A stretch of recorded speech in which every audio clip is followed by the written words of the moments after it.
Hello everyone, I'm Olympic gymnast Lance Ringnald, and today I'm going to analyze the bar routine of Svetlana Khorkina. I was going to move on to some other events, but I've had many of my friends tell me I should analyze Khorkina because of her unique style, trend-setting skills, and successful medal count throughout her career. This includes 7 Olympic medals and 20 world medals, and she's considered one of the most decorated gymnasts in the sport of gymnastics. She created a skill on the bars, now called the Khorkina, with an E value. It's a free hip reverse hecht with a half twist from the low bar catching the high bar. Her skill made it possible for many of the athletes to do many of the consecutive flowing sequences we see today. Khorkina had her own style, and she was meticulous about detail and execution. She has beautiful lines, great toe point, and pays a lot of attention to small details. She's 5 foot 5 inches, and that's a bit taller than the average female gymnast. Also, the way a gymnast presents themselves on and off the equipment affects how they are perceived. Khorkina emitted a unique confidence and elegance, and she had her own style in how she performed her gymnastics, and the judges knew that before she ever touched the apparatus. Let's start out by watching the first part of her routine in real time.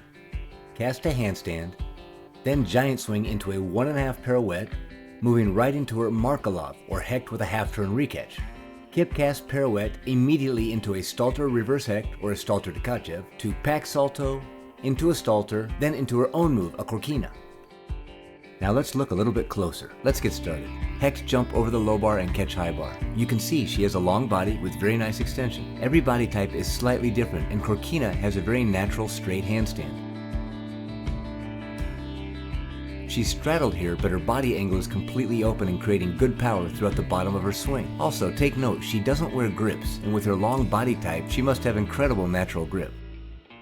On this 1.5 pirouette, she hits the half turn pre-vertical, but after she completes the 1.5 turns, she's almost 45 degrees over, which doesn't give her that much time to set up for her Markelov. A Markelov is a hecht with a half-turn recatch. She pikes a bit early here, but I think it's part of the tap swing or rhythm to enter the Markelov. She's actually had some trouble with this connection in competitions, as it's a lot of turning or pirouetting into a front giant swing grip, so the hands must grip the bar in a commanding way to square up for the Markelov. Here, it looks like she didn't have enough control or grip on the bar. Let's watch her pirouettes into her Markelov so we can see her end on a good one. This is an example of leaning doing a Markelov on the high bar. Now, men don't have that other bar in the way, so they often fly much higher. Moving on with her routine, kip cast and half pirouette. It's a bit over here. She also does the closed shoulder angle planche snap technique for her Stalter reverse hecht. Here we can compare Kylie and Namor doing the same skill. Khorkina turns over a bit more before throwing the bar behind her, and they do catch in much different body positions, but both swing comfortably out of the release move. Khorkina flows directly into her pack salto or layout backflip between the bars. Here's a side-by-side of Nastya Lukin doing her pack salto compared to Khorkina. Nastya went much higher with more exaggerated body position, where Khorkina was a bit more controlled and subtle with her pack salto. Both are done with excellent execution. Maybe it's me, but I'm still impressed she's doing all this without grips. Nice compression and form in her Stalter circle, slightly pre-vertical in her handstand. Now watch her shoulders here. They never go forward over the bar, and that gives her a tremendous amount of power in her free hip to execute her own skill, the Khorkina, very well. Let's do a side-by-side of Chi Chuan from China. Khorkina does her skill from a free hip, and Chi Chuan does her skill from a toe-on soul circle. Chi has a counter rotation much more than Khorkina here. Yes, Chi is smaller, but I've seen Khorkina have trouble with this skill as well. She actually fell on the skill in the all-around finals in the Olympics in 1996 in Atlanta. Remarkably, she came back in that same Olympics to win gold on bars in the individual event finals. Now, the straddle was always part of how Khorkina did it in her own skill, but over the years, the athletes mostly keep their legs together. Interesting also is that Khorkina doesn't really lift her head to look at the bar, but rather lifts her hands up and grabs the bar blindly. These days, I see most girls look up to catch the bar.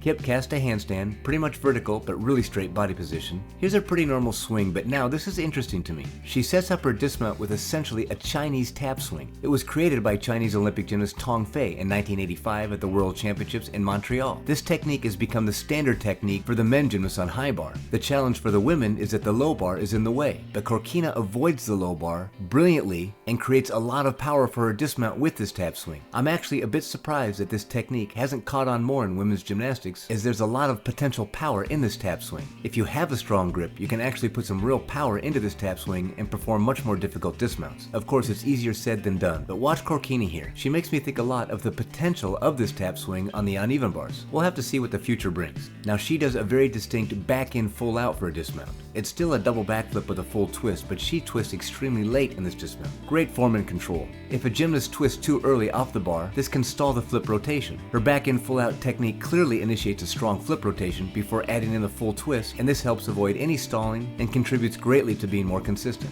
As always, I hope you enjoyed the video and found value in my analysis. Feel free to like and subscribe to my channel, and if you have any other suggestions of any other gymnasts you'd like to see me analyze, drop it in the comments. Thanks again and see you next time. Rock on!